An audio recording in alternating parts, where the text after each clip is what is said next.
Have you tried দহি ভিন্ডি? হোস্টেলে এসে একই স্বাদের খাবার খেতে খেতে আমি টায়ার্ড হয়ে গেছি।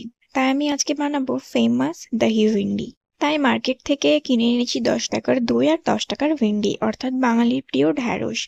দহি ভিন্ডি বানানোর জন্য ঢ্যাঁড়স, লঙ্কা, রসুন, পেঁয়াজ ভালোভাবে ধুয়ে ছোট ছোট করে কেটে নিয়েছি।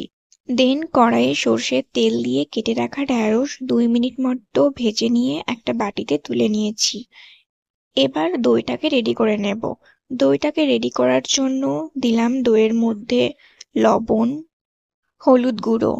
যদি হলুদ গুঁড়ো আমার মতো বেশি পড়ে যায় তাহলে ওটিকে ফেলে না দিয়ে আমার মতো একটি বাটিতে তুলে রাখবে। আর আমি রান্না করব, আর কিছু গন্ডগোল হবে না, এটা অসম্ভব।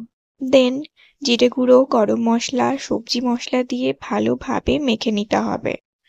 আমাদের দই মশলা রেডি। এবার আমরা সেম কড়াইয়ে গোটা জিরে ফোড়ন দেব। জিরেটা একটু ভাজা হয়ে গেলে ওর মধ্যে কেটে রাখা পেঁয়াজ, কাঁচা লঙ্কা, রসুন দিয়ে 2 মিনিট মতো ভেজে নেব। দেন ভাজা হয়ে গেলে ওর মধ্যে মশলা দইটা দিয়ে ভালোভাবে ফুটিয়ে নেব। 2-3 মিনিট মতো ঢেকে ফোটাবো।